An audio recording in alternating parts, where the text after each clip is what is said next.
아멘. 말씀 보시겠습니다. 신명기서 5장 21절입니다.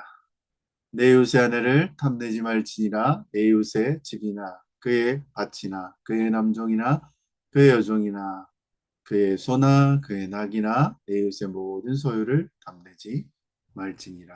아멘. 십계명을 나누고 있습니다. 소유의 문제를 이야기하는 것이 아니고 하나님을 신뢰하느냐, 신뢰하지 못하느냐인 마음의 문제임을 십계명은 말하고 열 번째 계명은 말하고 있습니다. 함심은 무엇입니까? 하나님이 정하신 그 성과 경계를 의심하면서 시작될 것이고 인간은 이 마음의 죄를 스스로 해결할 수 없음을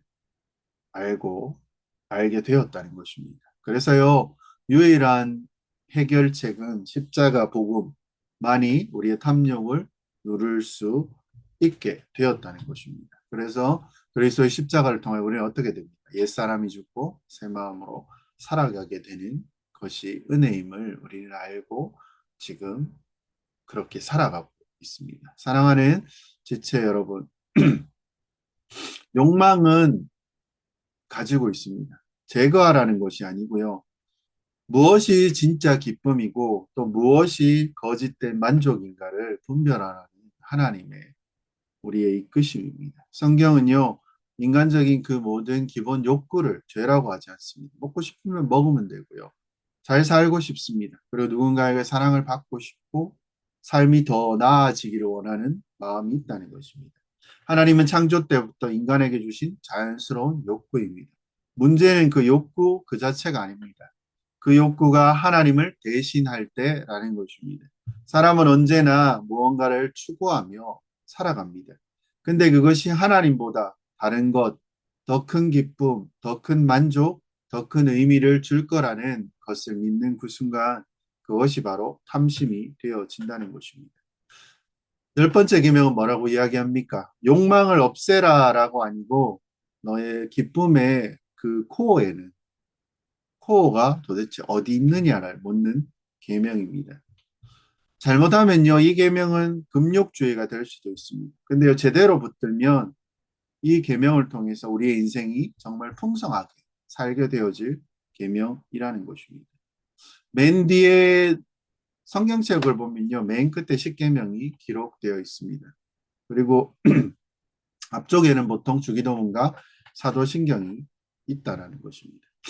그리고 십계명을 보면 무엇입니까? 대부분 출애굽기를 기반으로 우리가 십계명을 봅니다.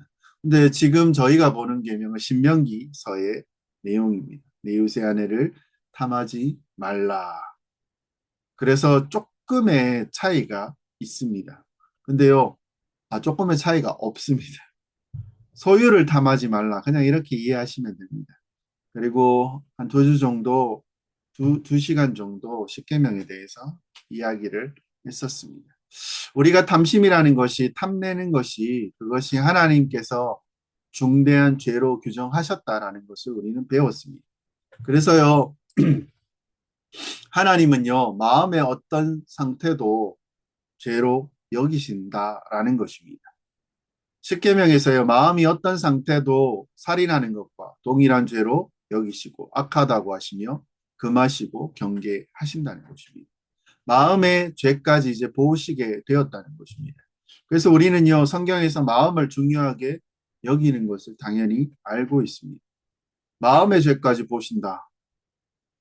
그렇죠? 우리의 죄는 겉으로 어떤 행동을 드러내는 죄처럼 계명은 이야기합니다. 근데요, 밖에서 안으로 들어가는 것은 어떻습니까? 사람을 더럽게 만들지 않습니다. 근본적인 원인은 그 안에 있다는 것입니다. 그래서요, 마음의 부패함에서부터 우리의 모든 행동들이 죄악이 나오는 것이라는 것입니다. 그리고 우리는 전체를 그것 때문에 우리를 더럽게 만드는 것임을 우리는 알고 있다는 것입니다. 그래서 마음의 부패함이 가장 큰 문제입니다. 그리고 이 마음의 문제를 해결해야 되는데요. 그것을 해결하신 분이 누굽니까? 우리 주 예수 그리스도가 그 십자가의 은혜로 옛 마음을 가진 옛 사람을 죽게 하셨고, 그리고 새 마음을 가진 새 사람으로 만드셨습니다. 이 근본적인 문제를 그분이 해결하셨다는 것입니다. 마음으로부터 문제를 해결하시고 새 마음을 주셨습니다. 거룩하고 선하게 우리를 다시 만드셨다는 것입니다. 그리고 이것은 여러 번 얘기를 했습니다. 그리고 이 십계명은요, 바로 이 근본적인 마음의 문제를 지적하는 거고 또 탐심을 또 이야기하고 있다는 것입니다. 그래서 만만치 않은 계명입니다. 유대인들이요, 이 계명을 얘기할 때 부모 공경해라, 안식일 지켜라, 이것들이요, 구체적으로 무엇을 의미하는지는 하나하나 규정했고 그 장로들의 유전으로 만들어 갔습니다. 그리고 실제 이것을 지키려고 했습니다. 근데요, 그것이 마음의 문제, 생각의 문제까지 규정하는 문제라는 것은 알지 못했고요. 알아도 생각을 안 했습니다. 열 번째 계명에 나오니까 하나님의 마음과 하나님은요, 우리의 마음과 생각의 문제를 죄로 여기시는구나. 이것이요, 유대인에게는 굉장히 어려운 이었다는 것입니다. 로마서 7장에 보면 율법이 아니었다면 혹은 그렇죠. 토라, 십계명이 아니었다면 내가 탐심을 죄로 여기지 않았을 것이다 라는 바울의 고백이 있습니다. 이 계명이요 아주 만만치 않은 계명일 것이고 유대인에게도 큰 문제였다는 것입니다. 이 열 번째 계명. 지금 우리에게도 어떻습니까? 큰 문제입니다. 우리는 부모를 공경하라고 할 때 그 마음을 마음에서는 안 하지만 겉으로는 따르는 척해도 마음으로 진실로 순복하지 않는다면 그걸 그 계명을 어긴 걸로 본다는 것입니다. 살인하지 말라는 계명을 미워하는 것까지 연결을 해 나아가는 것입니다. 그래서 마음에서 진심으로 사랑하지 않고 살인과 비슷한 동기가 되는 그 감정을 갖는 것조차 미워하는 것조차 죄악이라고 여기게 되었다는 것입니다. 그래서요, 이 마음의 문제까지 생각하는 그 문제까지요, 계명에서 다루고 있다라는 것을 이미 알고 있었습니다. 열 번째 계명도 사실은요, 신약 시대의 백성들에게도 당연히 우리에게도 어려운 문제입니다. 근데요, 또 다른 말로는 어려운 문제가 아닙니다. 근데 유대인들에게는 굉장히 큰 문제였습니다. 탐심을 죄로 규정합니다. 근데요, 탐하는 것, 우리가 이렇게 얘기하니까 우리가 뭘 원합니까? 여러분 뭘 원하십니까? 주일 예배를 드릴 때 빨리 끝나기를 원하십니까? 뭐 수요일이지만 수요 예배 빨리 끝나시기를 원하십니까? 아니면요, 점심 때 밥 맛있게, 그리고 뭐 주일 같은 경우에 수요일은 빨리 가서 쉬어야 되니까. 또 뭐 더 맛있는 것, 좋은 곳에 놀러 가기를 원하십니까? 이런 마음에 원하는 원함 그 자체, 그 사실이 죄라고 얘기하지는 않습니다. 배가 고프니까 맛있는 거 먹고 싶죠. 좋은 데 가고 싶죠. 차도 마시고 싶죠. 쉬고 싶죠. 괜찮습니다. 이것은 인간의 기본적인 욕구입니다. 그래서 우리는 이것을 죄라고 얘기하지 않고요. 하나님이 창조하셨는데 인간에게 기본적으로 주어진 것입니다. 그래서 이 본성적인 욕구나 감정을 죄라고 이야기하지 않습니다.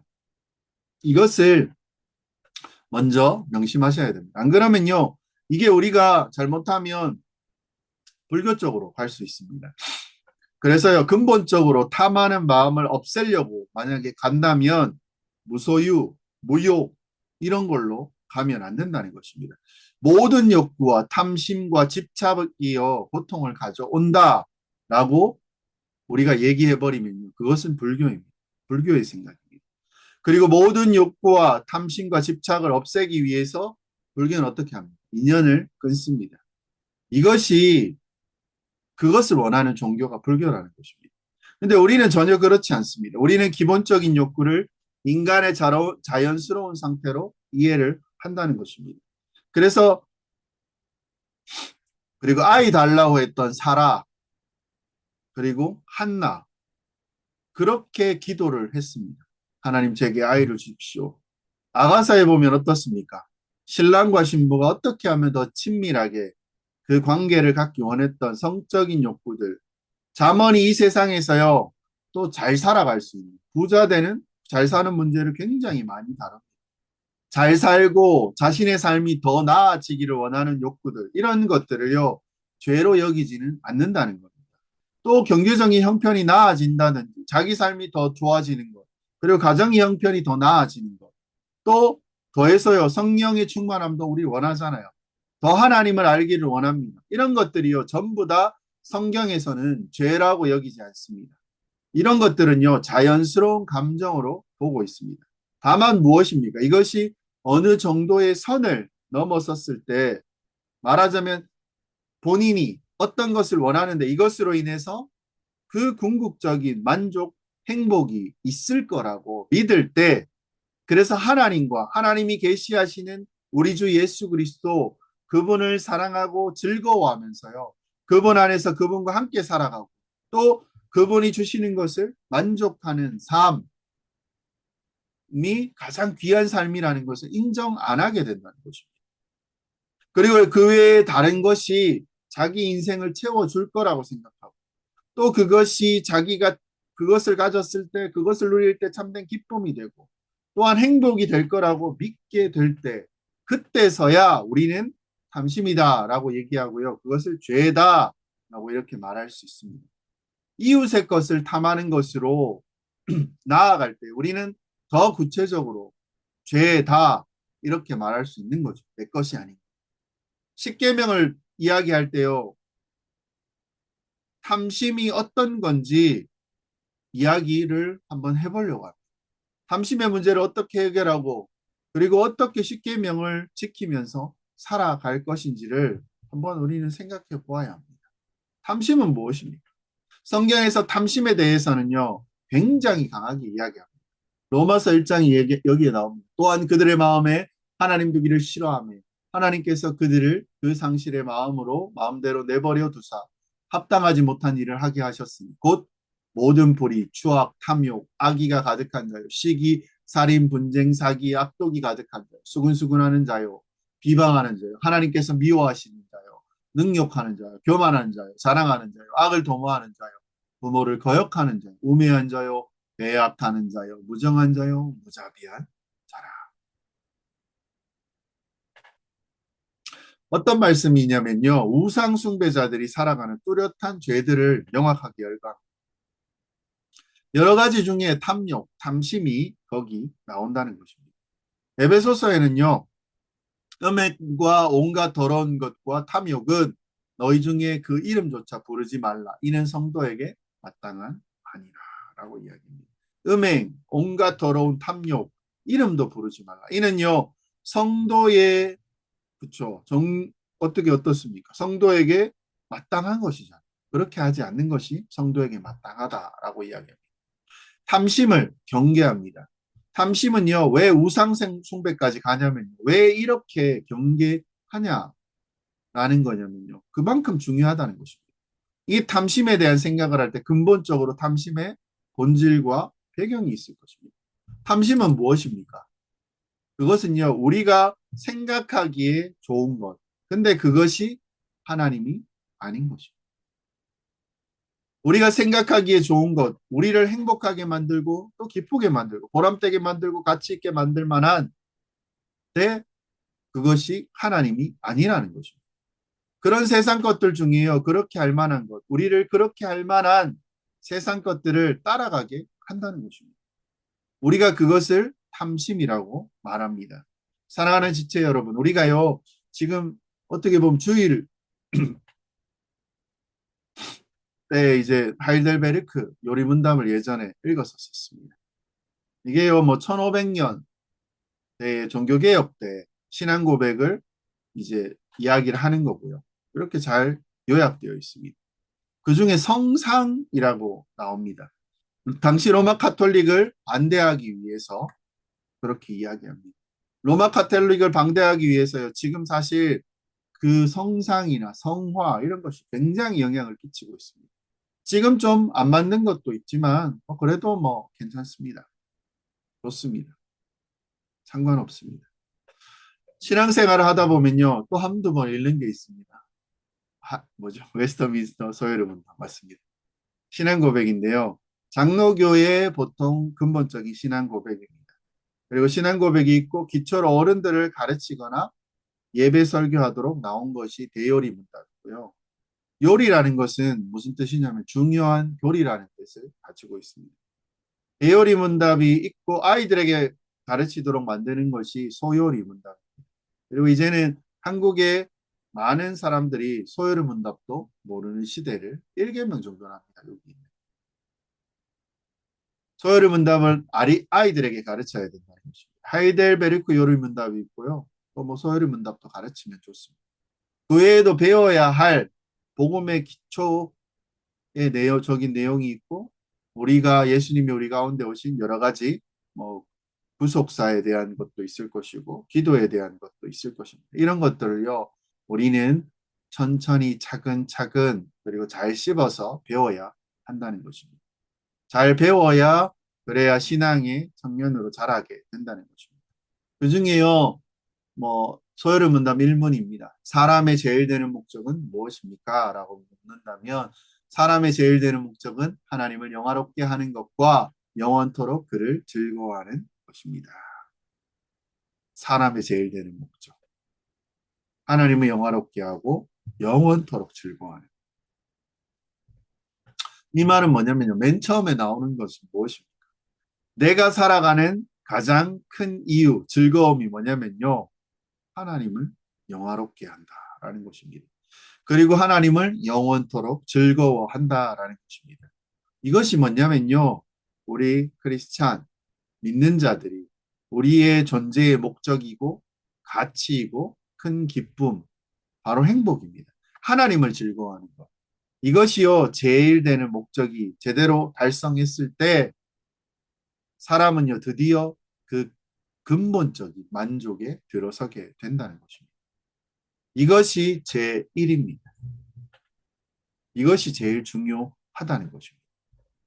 그리고요, 이것이 우리에게 가장 먼저 우리와 그리고 다음 세대들이 가장 먼저 배워야 될 것이라는 것을 소요리 문답은 말하고 있습니다. 주일학교, 중고등부 이것들을 아이들이 배우면 청년들 어떻습니까? 다 알고 있죠. 그래서 이걸 잘 알고 있으니까 아주 잘하고 있으리라 했습니다. 그리고요, 아이들이 배움 우리는 어떻게 보면 읽으면 좀 약간 지루한 느낌이 있습니다. 그래도요, 안 해서 좀 좋긴 하지만 그래도 알아가는 것에 감사를 해야 됩니다. 탐심을 이야기할 때요, 가장 기본적인 게 무엇이냐면요. 이게 진짜 하나님을 영화롭게 하고 하나님을 즐거워하고 그분 안에서 모든 기쁨과 만족을 얻는 것이 우리 신자인데, 근데 하나님이 아니라 다른 것들을 더 영화롭게 하고 다른 것들로 더 즐거워하고 다른 것으로 만족을 느끼려고 하는 것이 바로 탐심이라는 것입니다. 여기서부터 모든 것이 나옵니다. 그래서 지금요, 이 탐심을 군함할 때요, 하나님의 근본적인 생각이 바로 무엇입니까? 부모된 자의 심정이라는 것입니다. 무엇입니까? 자녀에게 제일 좋은 것을 주시려고 하신 것입니다. 하나님께서 우리에게. 근데요, 하나님의 자녀 어떻습니까? 그 백성들이요, 뭐 하고 있습니까? 정말 기쁨이 되고 정말 복되고 만족할 만한 것을 여러분 쫓아가고 계십니까? 어떤 걸 줬습니까? 절대 채워질 수 없는 그 정말 하찮고 어리석은 것들을 추구하고 더해서 악한 것들, 자기 인생을 완전히 망하게 할 수 있는 것들을 추구하고 있다면 하나님께서 가만 계시겠냐는 것입니다. 10번째 계명은요, 이것을 금하고 있습니다. 안 된다. 그런 것들을 탐하는 것이 너를 복되게 하거나 기쁘게 하거나 너를 온전케 하거나 너를 만족시키는 것이 될 수 없다라고 얘기하는 것입니다. 그런 것들을 구하지 마라 라고 말씀하시는 게 이 10번째. 당연히요, 하나님을 구하는 것으로 우리는 가야 됩니다. 근데 1계명부터 다 얘기하고 있는 것이 무엇입니까? 1계명에서부터 10계명은요. 똑같은 얘기하는 것입니다. 하나님 외에 다른 신을 섬기지 말고 오직 하나님만 하나님으로 섬기고 예배하라. 이것과 다른 것들을 탐내지 마라. 내 이웃의 소유를 오직 하나님만 구하라. 이렇게 10계명을 요약할 수 있습니다. 이건요. 하나님을 예배하는 것입니다. 이것은 하나님으로 말미암아 복되게 살도록 이렇게 말씀하신 것. 그래서 하나님을 가장 구하도록 하는 것입니다. 그렇지 않은요, 다른 것들을 만약에 구한다면, 그렇게 살아가려고 한다면요, 그 인간들의 그 성향들을 금하시는 것입니다. 그만해라. 하나님은요, 가장 좋은 것을 주기를 원하시고, 그걸 누리며 살기를 원하시고, 열 번째 계명뿐만 아니라요, 성경이 뭐 하지 마라 이렇게 말씀하실 때 우리가 혹시 사단이 우리를 미혹하는 것이, 사단이 하와를 미혹할 때 쓴 전략에 넘어가는 사람들이 있었습니까? 하와를 사단이 어떻게 미혹합니까? 하나님이 너희들에게 좋은 게 있는데 하나님이 이것을 딱 금하고, 그래서 좋은 것 안 주고 좀 덜 좋은 거 주지 않았느냐? 질문이 그렇다는 것입니다. 질문은요, 다른 것 다 주시고 그거 하나만 금했냐? 이렇게 묻지 않습니다. 하나님이 모든 것을 금하지 않더냐? 시작부터요, 하나님을 부정적으로 생각하게 만드는 것입니다. 말이 그렇습니다. 여러분도 혹시 그렇게 생각하지 않으십니까? 하나님은요, 내가 좋아하는 것을 금하시는 분이에요. 내가 지금 하기 원하는 것, 내가 지금 더 하고 싶은데 그거 하면 정말 재밌고 신나고 아주 즐겁고 기쁠 텐데 그거 맨날 금하시는 것 같습니다. 교회만 오면 내가 좋아하는 것 하지 말라 하고 내가 하기 싫은 것을 하게 하는 분이 하나님이십니까? 그런 마음에요. 어떤 느낌이, 그런 느낌이 있다면 벌써 근본적으로 여러분 마음에 뭐가 있냐면요. 선하신 하나님, 후하게 우리에게 주시는 하나님, 자기 아들까지 아끼지 아니하고 우리를 복되게 하시려고 온전케 하시기 위해서 희생하신 그 하나님의 선하심과 그 넘치는 풍성하심, 후하게 주신 그 분을 의심하고 있는 것입니다. 이렇게 되면요, 우리 위치와 이 모든 것이 근본적으로 달라져요. 하나님은요, 우리에게 더 좋은 것을 주시기 위해서 어리석은, 어리석거나 거짓된 것, 가짜의 것, 이미테이션, 스스로 자기 세상을 이것을 가질 때야말로, 이것을 취할 때야말로, 이것을 누릴 때 내가 원하는 것을 갖게 될 때 가장 행복할 거라고 얘기하는데요. 하나님은요, 그것은 절대 이루어질 수 없다. 오히려 그것이 너의 인생을 망하게 할 것이다. 라고 말씀하고 계십니다. 그래서 그것을 금하고요. 가장 좋은 것, 가장 풍성하고 가장 복된 것을 주시기 위해서 이 탐심의 계명을 여러분에게 주고 계십니다. 근데 사람은 어떻습니까? 어리석습니다. 이상하고 헛된 것을 구하며 더 악한 것을 찾아서 나아갑니다. 창조주 하나님이요, 이 세상이 좋은 것을 많이 만드셨는데 그거 다 누리라고 주셨습니다. 그거 맞습니다. 근데요, 그것을 하나님을 대체하라고 그것을 주신 것은 아닙니다. 그것까지 창조하시면서 우리에게 모든 것을 주신 하나님, 그 외에 더 좋은 것을 주시지 아니하시겠느냐 하고요, 하나님을 이해하고 하나님을 믿도록 우리에게 주신 것입니다. 이렇게 좋은 것을 주셨는데 더 좋은 것을 주시지 않겠느냐라는 거죠. 그것을 대체하라고요. 우리에게 그것을 주신 게 아닙니다. 여기서 우리가 근본적인 좋은 거 있는데 하나님이 그 좋은 거 주기 싫어서 약간 괜찮아 보인 걸 주셨다고 하는 거죠. 탐심은요, 하나님이 아니라 이 세상에 하찮은 것, 사소한 물질적인 것, 어리석은 것, 이것으로요, 작은 기쁨이나 작은 즐거움, 이것으로 하나님을 대체하려고 하는 것이고, 이것은 거짓된 것이고, 가짜라서요, 우리에게 절대 참된 기쁨과 만족을 주지 못하는 것입니다. 우리가 자족하라, 만족하라, 이 말 하잖아요. 이 말은요, 이것을 얻으면 무엇입니까? 더 이상 갈증이 안 생긴다는 것입니다.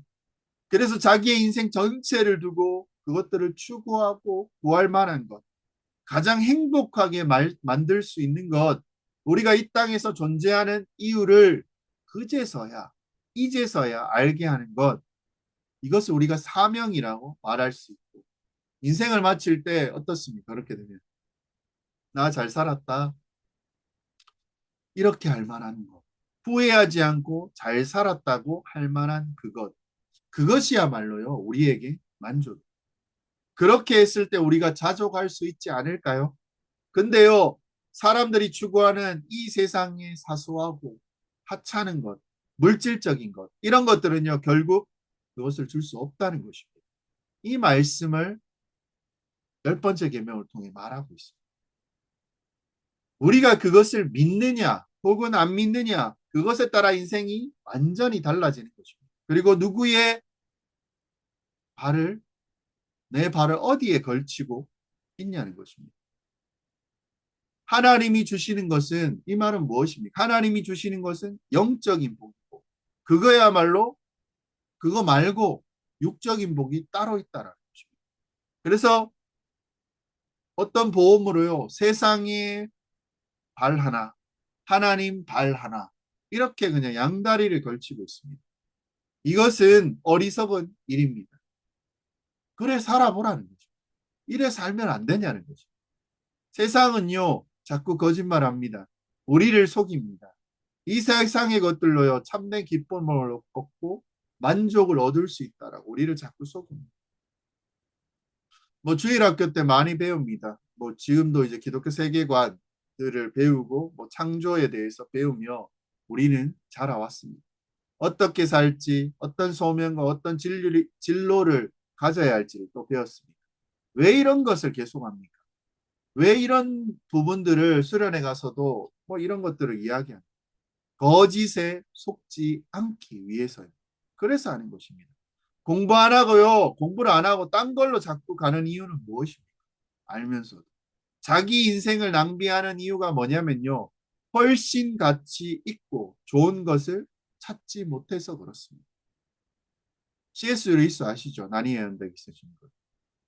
그분이 하신 말씀 중에 이런 게 있습니다.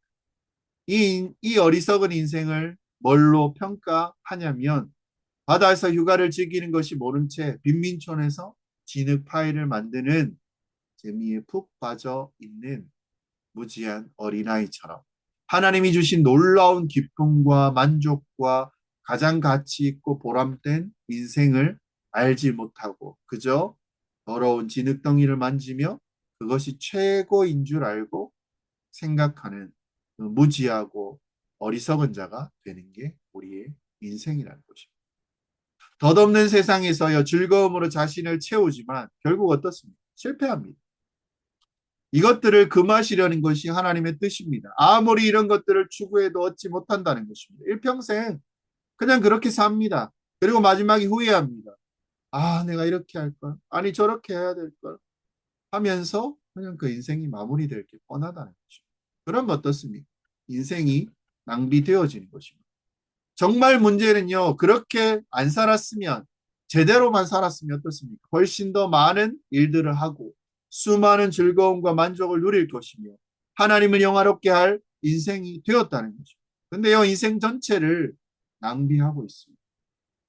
무슨 말 하는 겁니까? 한쪽으로는요, 결국 아무리 자기 인생을 다 투자하고 노력해도요, 만족도 기쁨도 못 얻고요, 후회한다는 것입니다. 결국 그 인생에 갈증만 남게 될 것이고, 가짜인 것을 알게 될 것이고, 다른 한편으로 이미 거기다가요, 인생을 다 써버렸다는 것입니다. 하나님이 우리에게 인생을 주셨습니다. 정말 해야 할 일들, 하나님이 원하시는 일들, 하나님을 영화롭게 하고 그 안에서 즐거우며 진정한 참된 기쁨으로 나아갈 일들에 대해서 다 잃어버렸다는 것입니다. 이게 무엇입니까? 우리의 인생 가운데. 하나를 선택하면요, 하나를 잃어버린 것입니다. 아무리 해도요, 그것을 얻지 못합니다. 아무리 해도요, 세상의 것들, 하나님이 창조하신 것들, 악한 것들조차도요, 우리에게 잠깐의 기쁨 줄 수 있죠. 줍니다. 영화 보면서, 뭐 세력 다툼하고, 뭐 나는 뭐 조폭들, 힘 있는 자, 싸워서 이기면서 얼마나 좋아합니까? 다 때려 부수고, 웃고 떠들고요. 자기 기쁨이 있습니다. 근데요, 조금 지나면요. 두려워하잖아. 시들어 버립니다. 그게 별게 아닌 게 된다는 것입니다. 그것으로 이제 만족할 수 없다는 것입니다. 그래서 결론이 무엇입니까? 내가 아직 부족하다. 나는 아직 해결이 안 된다. 그럼 어찌해야 되지? 저 조직을 부수고 더 많이 가져야 되겠다. 더 큰 세력을 가지겠다. 나중에 다른 것을 가지면, 저것까지 가지면 자꾸 이렇게 바뀌어집니다. 계속 달라집니다. 나이도 어떻습니까? 어렸을 때 나이를 먹으면서 또 달라집니다.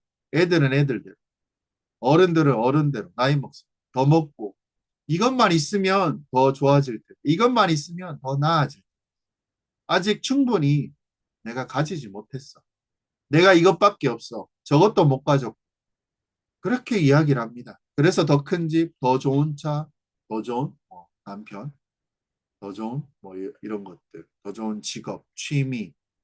이렇게 하면요, 자기 인생이 풍성해질 것이고 만족스러워질 것이고 더 좋아질 것이라고 생각합니다. 하다 보면요, 근데 만족스럽지 않습니다. 그러면 어떻습니까? 바꿉니다. 더 다른 집, 넓은 집, 새로 나온 차. 뭐 어떤 것들인요, 새로 나온 모든 것이 그것들을 얻기 위해서 그냥 그 인생을 다 써버립니다. 그러다가요, 만족스럽지 않게 될 것이고, 또 얻지 못하게 될 것이고, 내가 행복하지 않다고 생각하게 될 것이고, 또 만족하지 못한다는 것이고. 그리고 인생은 흘러갑니다. 강처럼. 그리고 나이를 먹습니다. 이제는요, 더 이상 많은 기회가 없다는 것입니다. 탐심은요, 이런 거짓된 것, 이 가짜 인생이 가짜에 우리의 인생을 바칩니다. 이제는 더 이상 많은 기회들이 없어집니다. 나이 먹으면 그렇죠. 탐심은 이런 거짓된 것, 가짜의 인생을 바쳐 나아간다는 것입니다. 이것을 구하면, 이것을 가지면 내가 행복할 것이고 즐거울 것이라고 생각하고요. 만족할 거라고 생각하고 헛되이 구하고, 근데 거기 그대로 또 살아갑니다.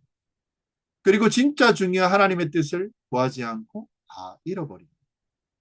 하나님께서 참된 길을 보여주셨는데 하나님 틀렸어요. 이야기하고 내가 더 지혜롭다 생각하고 내가 선택한 인생을 살아가는 것입니다. 그것이 탐심입니다. 하나님은 이것을 막으려고 하십니다. 더 좋은 것, 진짜를 주고 싶어 하십니다. 영원토록 소망이 있다는 것을 알게 하고 싶어 하시고 주고 싶어 하십니다. 이 열 번째 계명은 하나님을 예배하는 자들에게 가장 좋은 것을 주시려고 하는 하나님의 뜻이 담겨 있다. 이 말을 하는 것입니다. 이 내용의 탐심은요, 가장 본질적인 것을 말합니다. 그리고 탐심이 어떻게 드러납니까? 이웃의 것을 탐하는 것으로 드러난다라고. 구체적으로 말하면요, 더 악하게 죄의 모양을 만들어갑니다. 하나님 대신 다른 것으로부터 기쁨, 만족을 얻으려고 합니다. 그렇게 하려고 할 때요, 벌써 우리에겐 무엇이 시작됩니까? 하나님의 다른 우상 숭배가 시작됩니다. 이것이 확연히 드러나면 우상 숭배라는 것입니다. 근데요, 이런 마음이 있을 때 잘 분별이 안 될 때가 많습니다. 근데 아주 구체적으로요, 이것이 이웃의 것을 탐할 때 뚜렷한 죄로 드러나는 것이고, 우상숭배로 나아가는 것입니다. 이 문제를 이야기하면요, 우리 마음에 무엇인가 원하는 그 마음 자체는요, 죄악이라고 생각하지 말라는 것입니다. 그 원함 자체가 안 생겼으면 좋겠다. 그냥 내가 지금 살고 있는 이 상태, 무소유, 뭐 다 필요 없어. 이런 마음이 좋겠다. 이런 생각이 여러분 가운데 핵심적으로 자리를 잡으셨다면 저 불교에 어울리시는 분입니다. 기독교와는 맞지 않습니다. 우리는 맛있는 거 먹으러 가자. 이렇게 말하는 종교입니다. 좋은 거 먹으러 가자. 그게 있으면 좋죠. 이렇게 말하는 사람들입니다. 하나님이 창조하신 세계에 대해서 우리는 거부감을 갖지 않습니다. 그것이 그 많은 것이 우리를 더 나아지도록 하지 않는다라고. 하나님을 기쁘시게 한다라는 생각을 하지 않습니다. 금욕함으로, 줄임으로. 오히려 우리가 가진 기본적인 욕구가 하나님을 영화롭게 하는데 쓰임받기를 원해야 한다는 거죠. 그래서 우리는요, 기본적인 욕구는 인정하고 거기에 무엇이 생깁니까? 패션, 열정이 생깁니다. 삶이 더 나아지기를 원하는 것입니다. 그래서 오히려요, 노력하기도 하고 이런 것들에 대해서는 부정적으로 생각하지 않습니다. 그래서 사랑하는 지체 여러분, 너무 자기를요, 세밀하게 분석하지 마십시오. 우리를요, 그렇게 잣대에 놓고 분석하는 순간 판단하기 어려운 것들로 가득 차 있는 게 우리입니다. 더러운 것들이요, 얼마나 많습니까? 그래서요, 이것을 보고 근본적으로 자기 존재를 부정할 필요는 하나도 없습니다. 맛있는 거 먹고 싶죠. 맛있는 거 누리고 싶죠. 사랑받고 싶죠. 원래 이런 사람입니다, 우리. 그래서 우리 주 예수 그리스도가 십자가에 죽으셨다는 것입니다. 그분이 우리에게 새 마음을 주셨고요.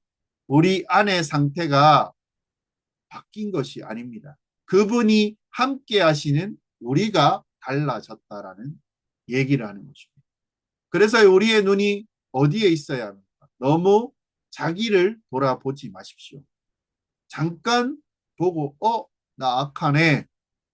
그렇게 잠깐 보고요. 다시 주님을 바라보시면 됩니다. 주님을 바라보고 그분 안에 있는 나에게는 소망이 있다. 이거를 아시는 정도만 여러분 살아가시면 돼요. 그것이 우리에게 어려운가요? 나를 돌아보면 악하고 주님을 바라보고 그 길로 나아가면 돼요. 그렇게 사시는 여러분 되시기를 바랍니다. 몇 가지 보면요. 첫 번째는 탐심은 더 나쁜 것을 원하는 마음은 아니라는 것입니다. 단순히 악한 것을 원하는 마음이 아니라는 것입니다. 하나님이 아닌 것으로부터 참된 기쁨과 만족을 얻으려는 마음이라는 것이고요. 그래서 탐심 어떻습니까? 겉보기에는 정상처럼 정상적인 욕망처럼 보일 것입니다. 합리적으로 보입니다.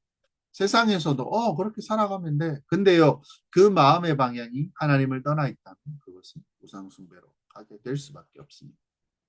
다음으로 가짜 만족은 결코 사람을 채우지 못한다는 거죠.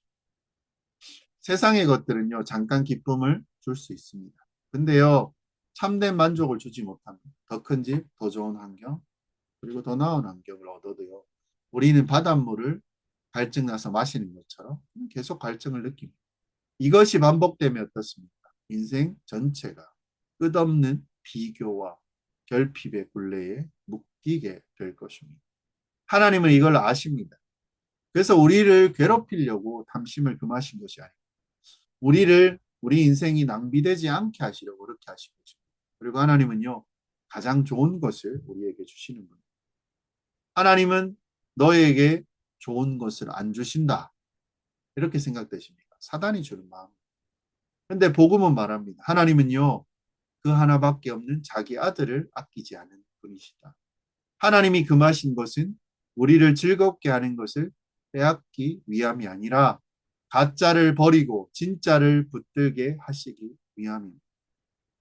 부모가 자녀에게 가지는 마음과 같습니다. 그건 너를 행복하게 하지 못해. 그건 너의 인생을 망하게 할 것이.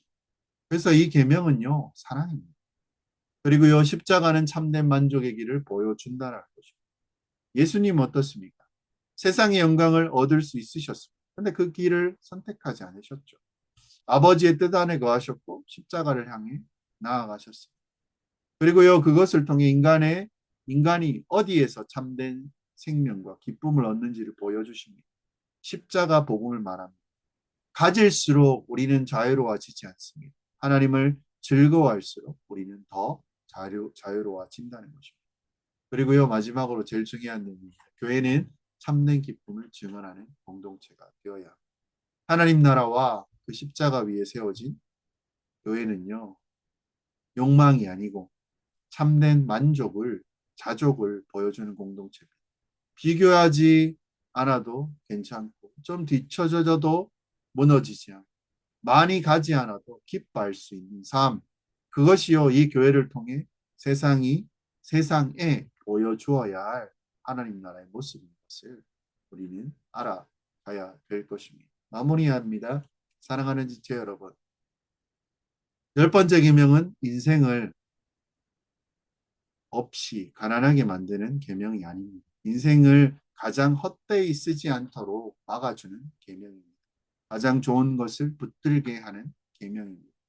하나님은요, 우리가 가짜 만족 대신 인생을 낭비하는 것 대신 그분 안에서 참된 기쁨과 영원한 만족을 누리기를 원하신다는 것입니다. 십자가 복음 위에 세워진 교회는요, 이 진리를 말로 하는 것이 아니고 그 삶으로 증언하며 드러내며 그 나라를 만들어내고 진짜 사명과 진짜 기쁨과 진짜 공동체를 보여주며 하나님 나라를 이 땅 가운데 그 틈을 보여주는 온전한 공동체라는 것입니다. 그 공동체 안에 거하시고 참된 하나님 나라를 맛보는 여러분이 되시기를 주의 이름으로 축원드립니다. 기도 제목 나누고요. 그리고 같이 기도하고 마무리하겠습니다. 가짜 만족을 쫓던 우리의 마음을 하나님 깨닫게 하여 하나님보다 다른 것을 만족해 모든 당심을 되게 하여 주시옵소서. 하나님을 가장 큰 기쁨으로 즐거워하는 믿음을 허락하여 주시옵소서. 우리 교회가요 세상에 다른 기쁨을 보여주는 하나님 나라의 공동체가 되게 하여 달라. 그리고 십자가만이 참된 만족의 길을 열어주신 예수 그리스도를 끝까지 신뢰하고 그분을 따르며 그분을 닮아가고 그분 안에서 살아가는 우리 되게 해달라고. 그리고 각자 기도 제목이 있을 것입니다. 그리고 주변에 전도하고 복음을 증거해야 될 사람들이 또 있을 것이고요. 또 우리의 사업과 가정과 그리고 이제 관계 속에서 있는 그 모든 것들 가운데 하나님 인도하여 주시고 이끌어 달라고 이 시간 같이 기도하시고 마무리하겠습니다. 같이 기도드리겠습니다. 하나님